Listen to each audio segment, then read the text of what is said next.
Guys, welcome back to my channel once again. And अब हम start करने जा रहे हैं अपना मनी मार्केट। हमने क्लासिफिकेशन जो है फाइनेंशियल मार्केट का जो है प्रीवियस वीडियो में कर दिया है अपना। अब हम स्टार्ट करने जा रहे हैं first concept of financial market, that is money market.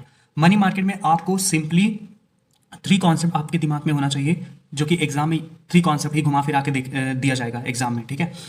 सबसे पहले तो आपको एग्जाम में क्या दिमाग में रखना है कि जो मनी मार्केट होता है वो मार्केट होता है फॉर शॉर्ट टर्म फंड्स। मतलब जो हमारा शॉर्ट टर्म फंड्स है उसका जो इस्तेमाल होता है वो कहाँ पे होता है? मनी मार्केट में। दूसरा चीज़ क्या है कि मनी मार्केट एक सोर्स ऑफ फाइनेंस है, किसके लिए? वर्किंग कैपिटल के लिए। सोर्स ऑफ फाइनेंस है वर्किंग कैपिटल के लिए। तीसरी बात क्या है, ये बोरोइंग, इसमें बोरोइंग होती है और लेंडिंग होती है। मतलब पैसा देना और पैसा बोरो करना होता तो है, लेकिन होता है, ठीक है, होता है, लेकिन इसमें जो पीरियड होगा वो शॉर्ट पीरियड होगा। और वो शॉर्ट पीरियड मतलब अप टू 1 ईयर हो सकता है, ठीक है। तो मैंने क्या बताया आपको कि जो मनी मार्केट है उसमें जो है हमें 3 कॉन्सेप्ट का दिमाग में रखना बहुत जरूरी है। सबसे पहले क्या है कि मनी मार्केट जो है वो मार्केट है फॉर शॉर्ट टर्म फंड्स। आप प्लीज़ ऐसे हिंदी में जैसे मैं बोल रहा हूँ वैसे आप पढ़ो, है ना। आपको बहुत ज़्यादा याद करने की भी जरूरत नहीं पड़ेगी, और इंग्लिश स्ट्रॉन्ग है तो एग्जाम में हो भी जाएगा। तो नहीं भी स्ट्रॉन्ग है तो कीवर्ड तो मैं आपको याद करवा रहा हूँ ना, तो आप प्लीज़ ऐसे जैसे मैं बात कर रहा हूँ वैसे आप बात करो। तो सबसे पहले मैंने बताया मनी मार्केट में 3 कॉन्सेप्ट होते हैं। 3 कॉन्सेप्ट में सबसे पहला ये मनी मार्केट जो है मार्केट है फॉर शॉर्ट टर्म फंड्स। दूसरा मैंने बताया आपको कि ये सोर्स ऑफ फाइनेंस है। किसके लिए सोर्स ऑफ फाइनेंस है? Working capital. वर्किंग कैपिटल का मतलब होता है current asset minus current liabilities. उसके बाद बोल रहे हैं इसमें जो ट्रांजैक्शन इन्वॉल्व होता है वो लेंडिंग और बोरोइंग का, वो शॉर्ट पीरियड का होता है। वो शॉर्ट पीरियड का मतलब अप टू 1 ईयर होता है। फिर बोल रहा है कि इसका कोई फिक्स्ड जियोग्राफिकल एरिया नहीं होता है। मतलब इसका कोई फिक्स्ड प्लेस नहीं होता है, कोई स्थान नहीं होता है कि वहाँ पे कि ये पर्टिकुलरली दिखा दिया जाए कि हमारा शॉर्ट टर्म फंड्स का मार्केट यानी मनी मार्केट है। तो इसका कोई फिक्स्ड जियोग्राफिकल एरिया नहीं होता है। प्लीज़ आप ऐसे बोलो, इसका कोई फिक्स्ड जियोग्राफिकल एरिया नहीं होता। किसका नहीं होता है? मनी मार्केट का, ठीक है। लेकिन ये कॉन्स्टिट्यूट करेगा सभी ऑर्गेनाइजेशन या उन इंस्टीट्यूशन का जो कि इंक्लूड करती हैं किसमें? मनी मार्केट में, ठीक है। तो हमारे पास सबसे पहले है क्या? Money market for short term funds होता है। शॉर्ट टर्म फंड्स होता है जो कि यूज होता है for period up to 1 year. सब मैं जो हिंदी में बोला हूँ वही इंग्लिश में लिखा है, आपको याद करने की जरूरत भी नहीं पड़ेगी, आप ऐसे हिंदी में बोल के याद कर लोगे, है ना। क्योंकि बिजनेस स्टडीज एक ऐसा सब्जेक्ट है, केस स्टडी किस लाइन से पूछ ली जाए वो पता नहीं चलता किसी को। जनरली यही सही रहेगा कि आप लोग जैसे मैं बता रहा हूँ वैसे ही करो, है ना। ऐसे पढ़ के आपको पूरा मतलब याद रहने वाला पूरी लाइफ टाइम, है ना, क्लास 12th के। तो मैंने क्या कहा, शॉर्ट टर्म फंड्स हैं और पीरियड क्या होता है? 1 ईयर का generally. And source of finance है वर्किंग कैपिटल का। वर्किंग कैपिटल मतलब होता है current asset minus current liability. And फिर ट्रांजैक्शन जो इन्वॉल्व करेगा लेंडिंग यानी देना, पैसे देना, एंड बोरोइंग मतलब पैसे लेना उधार पे, for cash for short term period of time. और वो short term period of time क्या रहेगा? 1 ईयर का रहेगा। मैंने फिर लास्ट पॉइंट बताया था कि इसका कोई फिक्स्ड जियोग्राफिकल एरिया नहीं है। बिल्कुल बहुत इंपॉर्टेंट है केस स्टडी में ये जियोग्राफिकल एरिया। मतलब ऐसे लिख करके आपसे पूछ सकता है कि कोई एक ऐसा मार्केट है जिसपे कोई फिक्स्ड जियोग्राफिकल एरिया नहीं है, तो आपको तुरंत समझ जाना है ये मनी मार्केट की बात कर रहा है। लेकिन कॉन्स्टिट्यूट करेगा उन ऑर्गेनाइजेशंस की जो डील करते हैं फॉर शॉर्ट टर्म डेप्ट, ठीक है। ये होता है हमारा मनी मार्केट का कॉन्सेप्ट। आप प्लीज़ इसको रिवाइज करिए और याद करिए, और जहाँ तक हो सके लिख करके याद करिए, आपको बहुत ज़्यादा याद रहने वाला है। यस गाइस, हमारे पास अब है क्या है यहाँ पे?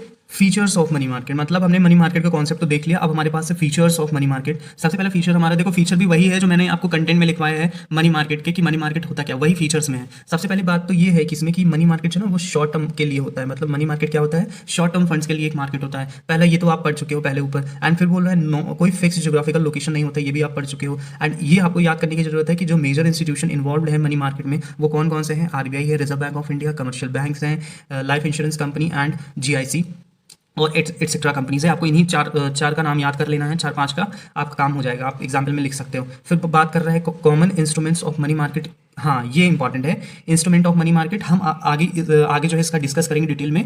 आपको जस्ट एक ओवरव्यू दे रहा हूँ कि इंस्ट्रूमेंट ऑफ मनी मार्केट क्या है। कॉल मनी है, ट्रेजरी बिल है, कमर्शियल पेपर है, सर्टिफिकेट ऑफ डिपॉजिट है एंड कमर्शियल बिल है, ठीक है। ये है हमारा मनी मार्केट का फीचर। क्या क्या मैंने बताया आपको कि सबसे पहले बात तो क्या है, ये market for short term funds है, कोई जियोग्राफिकल एरिया नहीं है फिक्स्ड, और मेजर इंस्टीट्यूशन जो इन्वॉल्व हैं वो RBI, commercial bank, LIC, GIC etcetera. And common instrument जो है मनी मार्केट का वो है call money, treasury bill, commercial paper, certificate of deposit and commercial bill है हमारा फीचर्स ऑफ मनी मार्केट में। ये हमें 4 पॉइंट लिखना है, ठीक है। आगे बढ़ते हैं हम अपना। हमारा जो कॉल मनी होता है वो क्या है? पहले अब हम डिस्कस करने जा रहे हैं इंस्ट्रूमेंट ऑफ मनी मार्केट, जो हमने अभी प्रीवियसली आपको बताया था कि मनी मार्केट के इंस्ट्रूमेंट है। अब सबसे पहले हमारे पास इंस्ट्रूमेंट है कॉल मनी। कॉल मनी के लिए मैं सिंपल पॉइंट्स आपको लिखवाया हूँ, कुछ एक्स्ट्रा सोचने की जरूरत नहीं, यही हिंदी में पढ़ो, आपको सब समझ में आएगा और याद हो जाएगा। आपको बस क्या करना है, रेगुलरली वही चीज़ डेली रीड करना है, याद वो भी नहीं करना है, रीड करना है, आपको सब आएगा समझ में। आप सब एग्जाम में डिट्टो आप लिख के आ जाओगे वही बुक का पॉइंट, ठीक है। फिर बात कर रहे हैं मनी जो बोरोड होती है, लेंट होती है for short period which is generally 1 day, 1 day, right. मतलब यहाँ पे स्पेसिफिकली जो है कॉल मनी के बारे में बता रहा है कि जो मनी मार्केट का जो मनी मार्केट होता है, मतलब उसमें क्या होता है, जो फंड्स होते हैं वो तो अप टू 1 ईयर होते हैं, लेकिन इसमें से एक कॉन्सेप्ट है जो कॉल मनी इंस्ट्रूमेंट है, वो होता है 1 डे के लिए। किसके लिए होता है? 1 डे के लिए होता है। मनी जो बोरोड होती है, लेंट होती है शॉर्ट पीरियड, चलो ठीक है, लेकिन वो शॉर्ट पीरियड कितना होगा? 1 डे होगा। एंड फिर है संडे और हॉलीडे उसमें एक्सक्लूड किए जाएंगे just for common sense. And bank use करते हैं ये कॉल मनी, ज़्यादातर बैंक यूज़ करती है कॉल मनी, एंड इसको हम कह सकते हैं inter bank call money market. आगे बढ़ते हैं हम अपना। Guys, one thing more important in the call money, जो कि बहुत important exam point of view से, कि इसका मैच्योरिटी पीरियड आपको बहुत ज़्यादा याद रखने की जरूरत है। मैच्योरिटी पीरियड बिल्कुल केस स्टडी में आ सकता है फाइनेंशियल मार्केट के, आप प्लीज़ इसको याद करके जाइएगा कि जो मैच्योरिटी पीरियड होता है कॉल मनी का 1 to 15 डेज के लिए होता है, ठीक है। मोस्ट ऑफ द टाइम जो बैंक रिक्वायर करते कॉल मनी जो है to meet the minimum requirement of CRR समझते हो ना, cash reserve ratio. Treasury bill दूसरा जो कॉन्सेप्ट है यानी इंस्ट्रूमेंट है मनी मार्केट का, वो है हमारे पास ट्रेजरी बिल।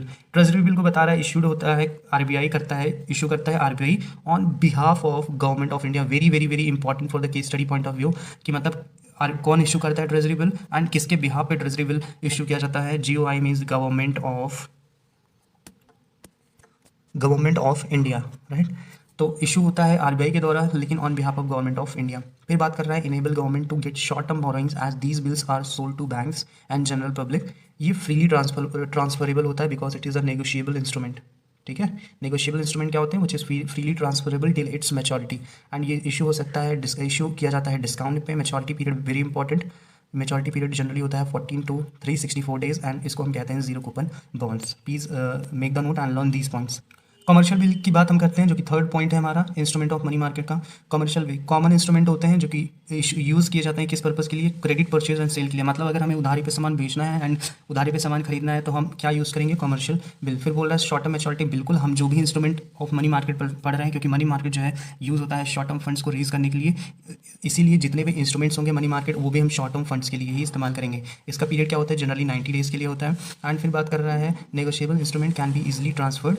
नेगोशिएबल इंस्ट्रूमेंट होता है कमर्शियल बिल एंड वो ट्रांसफरेबल होता है फ्रीली, राइट। फिर बोल रहा है वन बिजनेस फर्म जो है ड्रॉ करती है। येस, वेरी वेरी इजी, मतलब वेरी क्लैरिटी पॉइंट है ये कि जब ये नेगोशिएबल इंस्ट्रूमेंट है, इसका मतलब वन पार्टी की एक एबिलिटी होती है कि वो दूसरे को लायबल कर सके उसके पेमेंट के लिए, एंड दूसरे के ऊपर बिल ड्रॉ किया जा सकता है। फिर ये बात बोल रहा है कि ये रिटन एक्नॉलेजमेंट है ऑफ डेप्ट एंड वेयर मेकर और drawer instruct direct the payee और drawee to make payment within fix time. समझ में आई बात? क्योंकि नेगोशिएबल इंस्ट्रूमेंट है, इसका कहीं ना कहीं तो मैच्योरिटी पीरियड होगा जिससे पे जो है पैसा देगा किसको? मेकर को या ड्रॉर को, राइट। आगे बढ़ते हैं हम अपने। नेक्स्ट हमारे पास है कमर्शियल पेपर। कमर्शियल पेपर क्या होता है? इंट्रोड्यूस हुआ है इंडिया में फॉर द फर्स्ट टाइम कब? 1990 में। आप रीड करिए वैसे, ठीक है, कब पता होना चाहिए कब इंट्रोड्यूस हुआ है फर्स्ट टाइम इंडिया में, कब इशू हुआ है? इन 1990 में। फिर एक अनसिक्योर्ड प्रॉमिसरी नोट है, जो कौन इशू करता है? वेरी वेरी इंपॉर्टेंट, ठीक है, बाय पब्लिक और प्राइवेट सेक्टर कंपनीज। कौन इशू करता है? बाय पब्लिक और private sector company. Maturity period very very important, हर एक पॉइंट में कुछ ना कुछ इसकी महत्व है, कोई ना कोई इंपॉर्टेंस जरूर इसमें है, ठीक है। तो वेरी करता है फ्रॉम 15 डेज टू 1 ईयर। कहाँ वेरी करता है? 15 डेज टू 1 ईयर इसका मैच्योरिटी पीरियड हो सकता है। Can be issued by company having good reputation and credit worthiness. जो अच्छी कंपनीज होती हैं वो इशू करती हैं इसे। फिर commercial bank and mutual fund जो है इस कमर्शियल पेपर के मेन इन्वेस्टर्स हैं। And funds raised are used to meet the flotation cost. Flotation cost की अगर बात की जाए, यहाँ पे जो भी कॉस्ट इनकर होता है on issuing shares, securities, debenture, उसको हम बोलते हैं फ्लोटेशन कॉस्ट। एंड जिसको हम, अगर जो भी फंड यूज़ किए जा रहे हैं to meet the requirement of flotation cost, तो इसको हम बोल देंगे bridge financing, right. Very important question में आ सकता है एग्जाम में, व्हाट इज ब्रिज फाइनेंसिंग? मतलब हम कहेंगे जो भी फंड्स रेज किए जाते हैं to meet the requirement of flotation cost, that is known as bridge financing. Please note it down and read it fast and learn it. Yes, हमारे पास जो नेक्स्ट है वो है certificate of deposit. Certificate of deposit क्या होता है? ये एक डिपॉजिट होता है जो कि सोल्ड करा जा सकता है इन द सेकेंडरी मार्केट में। ये एक ऐसा टाइम या डिपॉजिट होता है जो कि सोल्ड किया जा सकता है सेकेंडरी मार्केट में। फिर बोल रहा है यहाँ पे कि only bank can issue certificate of deposit. Bearer certificate कहा जाता है, डॉक्यूमेंट ऑफ टाइटल कहा जा सकता है इसको। Very important exam point of view से, टेस्ट आप लोग की क्लास में भी टेस्ट होगा तो आप लोग इसको मार्क कर सकते हैं, बहुत इंपॉर्टेंट है। बियरर सर्टिफिकेट इसको कहा जाता है। बियरर सर्टिफिकेट किसको कहा जाएगा? किसको कहा जाएगा bearer certificate, certificate of deposit को बेयर सर्टिफिकेट कहा जाएगा, या फिर डॉक्यूमेंट ऑफ टाइटल। फिर है नेगोशिएबल इंस्ट्रूमेंट, फ्रीली ट्रांसफरेबल होता है। टाइम पीरियड यानी मैच्योरिटी क्या होती है इसकी, 91 days to 1 year. Very important, मैं बता रहा हूँ ना, मैच्योरिटी इतनी इंपॉर्टेंट है आपके एग्जाम पॉइंट ऑफ व्यू से। केस स्टडी 6 नंबर का ऐसे ही पूछ लेगा, मैच्योरिटी पीरियड के ऊपर पूछ लेगा, मतलब कोई उसमें सब पॉइंट्स होता है ना कि बताएगा what are the maturity period of the अब इंस्ट्रूमेंट ऑफ मनी मार्केट, तो आपसे ही क्वेश्चन पूछ सकता है। Very important, can be issued to individual corporations and companies. And फिर बात कर रहा है last, certificate of deposit are issued by bank against deposit kept by the companies and institution. Very simple line, please read it out and learn it fast. Instrument to money market जो हम कहेंगे वो क्या होगा, money market का instrument को हम कहेंगे नियर मनी। वेरी इंपॉर्टेंट, आपसे एग्जाम में पूछे सकता है कि मनी मार्केट के जो इंस्ट्रूमेंट होते हैं उनको हम क्या कहते हैं, नियर मनी। ठीक है, नियर मनी हम कहेंगे मनी मार्केट के इंस्ट्रूमेंट को। फिर बात है मनी मार्केट किसके लिए होता है, फॉर शॉर्ट टर्म फंड्स के लिए होता है। कीवर्ड्स हैं है ना, मनी मार्केट किसके लिए होता है, शॉर्ट टर्म फंड्स के लिए होता है, and to meet the requirement of working capital के लिए सोर्स ऑफ फाइनेंस होता है। ठीक है, आगे बढ़ते हैं। यस गाइज, हमने अभी तक डिस्कस क्या कर लिया है कि मनी मार्केट के इंस्ट्रूमेंट क्या है, जिसमें हमने देखा कॉल मनी क्या होती है, टी बिल क्या होता है, कमर्शियल बिल क्या होता है, कमर्शियल पेपर क्या होता है, सर्टिफिकेट ऑफ डिपॉजिट क्या होता है। एक बार मैं क्विक रिवीजन करवा दे रहा हूँ आपका कि कीवर्ड्स आपको क्या क्या याद रखना है। मनी मार्केट में सबसे पहले आपको जो कीवर्ड याद रखना है वो है market for short term fund होता है, मार्केट फॉर वर्किंग कैपिटल होता है, एंड जो इंस्ट्रूमेंट ऑफ मनी मार्केट है उनको कहा जाता है नियर मनी। ठीक है, इंस्ट्रूमेंट ऑफ मनी मार्केट को हम कहते हैं नियर मनी, आपको ये दिमाग में रखना है। उसके बाद मैं बात कर रहा हूँ ट्रेजरी बिल की। ट्रेजरी बिल में मैंने आपको बताया था ये इशू किया जाता है आरबीआई की तरफ से, मतलब reserve Bank of India issue करता है, और किसके बिहाफ पे इशू करता है, वो गवर्नमेंट ऑफ इंडिया होती है। इसको हम जीरो कूपन बॉन्ड भी बोलते हैं, एंड इसको ये बहुत सेफेस्ट इन्वेस्टमेंट भी है। फिर बात आती है कॉल मनी की। कॉल मनी मतलब शॉर्टेस्ट ड्यूरेशन होती है सबसे इसकी, क्योंकि 1 डे होता है ना, तो सबसे ज़्यादा कम ड्यूरेशन इसी की होती है। इंटर बैंक कॉल मनी भी कहते हैं, एंड सबसे ज़्यादा इसकी रिक्वायरमेंट होती है to maintain the minimum requirement of cash reserve ratio. मैंने सब आपको लिखवाया है, ये कहीं ना कहीं एग्जाम में जरूर आपको मिलने वाला है। फिर कमर्शियल पेपर क्या है, अनसिक्योर्ड प्रॉमिसरी नोट होता है, यूज़ किया जाता है किसके लिए, वर्किंग कैपिटल रिक्वायरमेंट के लिए और ब्रिज फाइनेंसिंग के लिए, जो कि फ्लोटेशन कॉस्ट की लिए फंड जो है रेज किया जाता है। उसके बाद कमर्शियल बिल क्या होता है, सुटेबल होता है फॉर जब हम सेल और परचेज कर रहे हैं क्रेडिट पर्पस के लिए। आप प्लीज़ यहाँ तक आप पढ़िए, मैं आपसे मिलता हूँ नेक्स्ट वीडियो में। Please subscribe the channel and like to the video if you like the content that I provide and share with all your friends. Thank you so much.